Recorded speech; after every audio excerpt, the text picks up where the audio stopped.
ಲೋಕಸಭೆಯಲ್ಲಿ ದುಷ್ಕರ್ಮಿಗಳ ತಂಡ ನಡೆಸಿದಂತಹ ಕಲರ್ ಸ್ಮೋಕ್ ದಾಳಿ ದೊಡ್ಡ ಕೋಲಾಹಲವನ್ನು ಎಬ್ಬಿಸಿದೆ. ಸಂಸತ್ ಭವನದಲ್ಲಿ ಭದ್ರತಾ ಲೋಪದ ಮಾಸ್ಟರ್ ಮೈಂಡ್ ಲಲಿತ್ ಝಾ ತಲೆಮರೆಸಿಕೊಂಡಿದ್ದ. ಇದೀಗ ಸ್ವಯಂ ಪ್ರೇರಿತವಾಗಿ ದೆಹಲಿಯ ಕರ್ತವ್ಯ ಪಥ ಠಾಣೆ ಪೊಲೀಸರ ಮುಂದೆ ಶರಣಾಗಿದ್ದಾನೆ. ಲಲಿತ್ ಝಾ ಕೋಲ್ಕತ್ತಾದ ಬುರ್ರಾ ಬಜಾರ್ ನಿವಾಸಿಯಾಗಿದ್ದ. ಶಿಕ್ಷಕನಾಗಿ ಕೆಲಸ ಮಾಡ್ತಿದ್ದಂತೆ. ಮಕ್ಕಳಿಗೆ ಮನೆ ಪಾಠ ಮಾಡ್ತಿದ್ದಂತೆ. ಕೆಲ ವರ್ಷಗಳ ಹಿಂದೆ ಕೋಲ್ಕತ್ತಾಗೆ ಬಂದಿದ್ದ. ಇನ್ನು ಮನೆಯಲ್ಲಿ ಏಕಾಂಗಿಯಾಗಿ ವಾಸವಿದ್ದ ಅಲ್ಲಿನ ಸ್ಥಳೀಯರು ನಿವಾಸಿಗಳು ಹೇಳಿದ್ದಾರೆ. ಕಲರ್ ಸ್ಮೋಕ್ ಹಾರಿಸಿದ ಪ್ರಕರಣ ಮಾಸ್ಟರ್ ಮೈಂಡ್ ಲಲಿತ್ ಝಾ ಬುರ್ರಾ ಬಜಾರ್ನಲ್ಲಿ ನೆರೆಹೊರೆಯವರ ಜೊತೆ ಅಷ್ಟಾಗಿ ಮಾತನಾಡ್ತಿರ್ಲಿಲ್ವಂತೆ. ಈತ ತುಂಬಾ ಸೈಲೆಂಟ್ ಆಗಿದ್ದ ಅಂತ ನೆರೆಹೊರೆಯವರು ತಿಳಿಸಿದ್ದಾರೆ. ಆರೋಪಿ ಲಲಿತ್ ಝಾ ಸ್ಮೋಕ್ ದಾಳಿಯ ವಿಡಿಯೋವನ್ನು ತನ್ನ ಫೋನ್ನಿಂದ ಸೋಷಿಯಲ್ ಮೀಡಿಯಾಗೆ ಅಪ್ಲೋಡ್ ಮಾಡಿದ. ಅಲ್ಲದೆ ಕೋಲ್ಕತ್ತಾ ಮೂಲದ ಸಂಘಟನೆಯೊಂದಕ್ಕೆ ವಿಡಿಯೋ ತುಣುಕು ಕಳಿಸಿಕೊಟ್ಟಿದ್ದ ಎನ್ನಲಾಗಿದೆ. ಬಂಧಿತ 4 ಆರೋಪಿಗಳ ವಿರುದ್ಧ ಕಾನೂನು ಬಾಹಿರ ಚಟುವಟಿಕೆಗಳ ತಡೆ ಕಾಯ್ದೆ ಅಡಿ ಕೇಸ್ ದಾಖಲಿಸಲಾಗಿದೆ.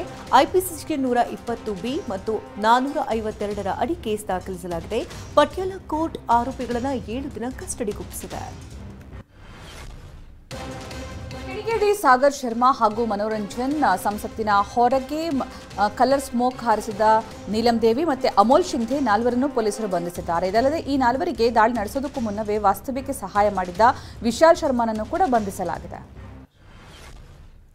ಸಂಸತ್ ಭವನದಲ್ಲಿ ದಾಂಧಲೆ ಎಬ್ಬಿಸೋದಕ್ಕೆ 3 ಕಾರಣಗಳನ್ನು ಆರೋಪಿಗಳು ವಿಚಾರಣೆ ವೇಳೆ ತಿಳಿಸಿದ್ದಾರೆ ಎನ್ನಲಾಗಿದೆ.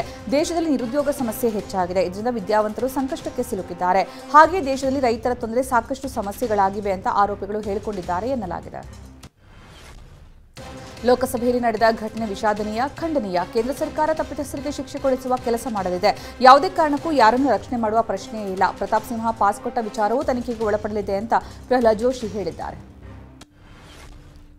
ಬೆಳಗಾವಿ ಚಳಿಗಾಲದ ಅಧಿವೇಶನ ಡಿಸೆಂಬರ್ 4ರಿಂದ ಆರಂಭವಾಗಿದ್ದು ಈವರೆಗೆ ಉಪಯುಕ್ತ ಚರ್ಚೆಗಿಂತ ಗದ್ದಲ ಕೋಲಾಹಲದಲ್ಲಿ ಸದನ ಮುಳುಗಿ ಹೋಗಿದೆ. ಬರ ಪರಿಸ್ಥಿತಿ ಕುರಿತು ರೈತರ ವಿಚಾರವಾಗಿ ನಿರೀಕ್ಷೆಯಷ್ಟು ಚರ್ಚೆಯೇ ಆಗಿಲ್ಲ. ನೀರಾವರಿ ಸಮಸ್ಯೆ ಬಗ್ಗೆ ಹೆಚ್ಚು ಚರ್ಚೆ ಆಗಿಲ್ಲ. ಉತ್ತರ ಕರ್ನಾಟಕ ಭಾಗದ ಬಗ್ಗೆ ಹೆಚ್ಚು ಚರ್ಚೆಗೆ ಅವಕಾಶವೇ ಬರಲಿಲ್ಲ. ಬೆಳಗಾವಿಯಲ್ಲಿ ಅಧಿವೇಶನದಲ್ಲಿ ಡಿಕೆಶಿ ವಿರುದ್ಧ ಸಿಬಿಐ ತನಿಖೆಗೆ ಅನುಮತಿ ನೀಡುವ ವಿಚಾರ ಸಂಬಂಧಪಟ್ಟಂತೆ ಚರ್ಚೆಯಾಗಲಿದೆ. ಪ್ರತಿಪಕ್ಷಗಳು ಸಮರ ಸಾರಲಿವೆ ಎನ್ನಲಾಗಿತ್ತು. ಆದರೆ ಡಿಸಿಎಂ ಡಿಕೆ ಶಿವಕುಮಾರ್ ಮೇಲಿನ ಸಿಬಿಐ ಕೇಸ್ ವಾಪಸ್ ವಿಚಾರದಲ್ಲಿ ಪ್ರತಿಪಕ್ಷಗಳು ಅಷ್ಟೇನೂ ಗಂಭೀರ ಚರ್ಚೆ ನಡೆಸಲೇ ಇಲ್ಲ. ಸಾವರ್ಕರ್ ಫೋಟೋ ವಿಚಾರವಾಗಿ ಸದನದಲ್ಲಿ ಅಷ್ಟೇನೂ ಸದ್ದು ಮಾಡಲಿಲ್ಲ. ಉತ್ತರ ಕರ್ನಾಟಕದ ಎಲ್ಲಾ ಭಾಗದ ಚರ್ಚೆ ಸಂಪೂರ್ಣವಾಗಿಲ್ಲ. ನೀರಾವರಿ ಕೈಗಾರಿಕೆ ಬಗ್ಗೆ ಹೆಚ್ಚು ಚರ್ಚೆ ಆಗಿಲ್ಲ. ಸಭಾತ್ಯಾಗದ ವಿಚಾರವಾಗಿ ಹೆಚ್ಚು ಸಮಯ ವ್ಯರ್ಥವಾಗಿದ್ದು ಕಬ್ಬು ಬೆಳೆಗಾರರಿಗೆ ಶಾಶ್ವತ ಪರಿಹಾರ ಚರ್ಚೆಯಾಗಲಿಲ್ಲ. ದಾವಣಗೆರೆಯಲ್ಲಿ ಡಿಸೆಂಬರ್ 23-24ರಂದು ವೀರಶೈವ ಮಹಾಸಭಾ ಅಧಿವೇಶನ ನಡೆಯಲಿದೆ. ಹೀಗಾಗಿ ಬೆಳಗಾವಿಯಲ್ಲಿ ಖಾಸಗಿ ಹೋಟೆಲ್ನಲ್ಲಿ ಪೂರ್ವಭಾವಿ ಸಭೆ ನಡೆಸಲಾಯಿತು. ವೀರಶೈವ ಮಹಾಸಭಾ ಅಧ್ಯಕ್ಷರಾದ ಶಾಮನೂರು ಶಿವಶಂಕರಪ್ಪ ನೇತೃತ್ವದಲ್ಲಿ ಸಭೆ ನಡೆಸಿ ಚರ್ಚೆ ಮಾಡಿದರು. ಎಸ್ಪಿಜಿ ಆಸ್ಪತ್ರೆಯಲ್ಲಿ ಗರ್ಭಪಾತ ಮಾಡಿಸಿಕೊಂಡ ಮಹಿಳೆ ಬಗ್ಗೆ ಅಧಿಕಾರಿಗಳು ಮಾಹಿತಿಯನ್ನು ಸಂಗ್ರಹ ಮಾಡಿದ್ದಾರೆ. ಭ್ರೂಣ ಹತ್ಯೆಗೆ ಜಿಲ್ಲಾ ಆರೋಗ್ಯ ಇಲಾಖೆ ಕಾರಣ ಕೇಳಿದೆ. ಮಹಿಳೆ 9 ತಿಂಗಳ ಬಾಣಂತಿಯಾಗಿರುವ ಬಗ್ಗೆ ಮಾಹಿತಿ ಲಭ್ಯವಾಗಿದೆ.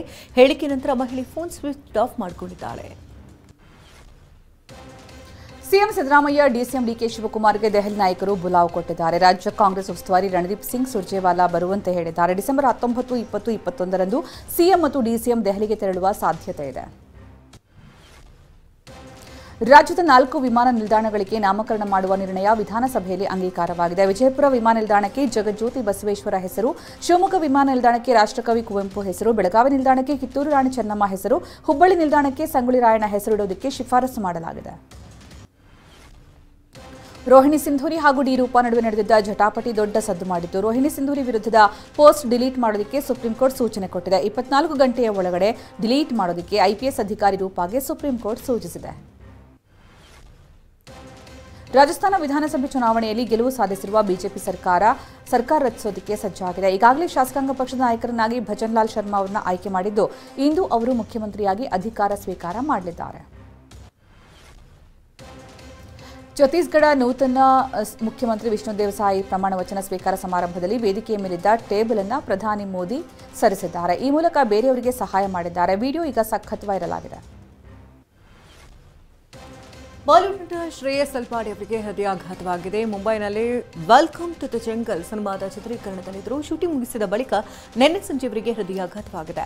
ತಕ್ಷಣವೇ ಮುಂಬೈನ ಅಂಧೇರಿ ವೆಸ್ಟ್ನಲ್ಲಿರುವಂತಹ ಬೆಲ್ವ್ಯೂ ಆಸ್ಪತ್ರೆಗೆ ದಾಖಲಿಸಿ ಚಿಕಿತ್ಸೆ ನೀಡಲಾಗುತ್ತಿದೆ. ಅಸ್ಸಾಂನ ಸೇನಾ ಕ್ಯಾಂಪ್ ಬಳಿ ಸ್ಫೋಟದ ಸದ್ದು ಕೇಳಿದ್ದು ಎಲ್ಲರೂ ಶಾಕ್ ಆಗಿದ್ದಾರೆ. ಸ್ಫೋಟದಿಂದಾಗಿ ಅಲರ್ಟ್ ಆಗಿರುವಂತಹ ಸೇನಾ ಪಡೆ ಪರಿಶೀಲನೆ ನಡೆಸಿದ್ದಾರೆ. ಶ್ವಾನದಳ ಕೂಡ ಎಂಟ್ರಿ ಕೊಟ್ಟು ತಲಾಶ್ ನಡೆಸಿದೆ. ಸೇನಾ ಕ್ಯಾಂಪ್ ಬಳಿ ಪರಿಶೀಲನೆ ನಡೆಸಿದ್ದು ಆರೋಪಿಗಳ ಪತ್ತೆಗೆ ಬಲೆ ಬೀಸಲಾಗಿದೆ. ರೈಲಿನ ಎಸಿ ಬೋಗಿಯಲ್ಲಿ ಇರುವಂತಹ 4 ಲಕ್ಷ ರೂಪಾಯಿ ಮೌಲ್ಯದ ಬ್ಲಾಂಕೆಟ್, ಬೆಡ್ಶೀಟ್, ಪಿಲ್ಲೋಗಳನ್ನು ಕಳ್ಳತನ ಮಾಡಲಾಗಿದೆ. ಕೇವಲ 2 ತಿಂಗಳಲ್ಲಿ ಕೃತ್ಯವೆಸಗಲಾಗಿದೆ. ಭೋಪಾಲ್ ರಾವಲ್ಪಿಂಡಿ ಹಾಗೆ ಮಹಾನ್ ಎಕ್ಸ್‌ಪ್ರೆಸ್ ರೈಲಿನಲ್ಲಿ ಕನ್ನ ಹಾಕಲಾಗಿದೆ.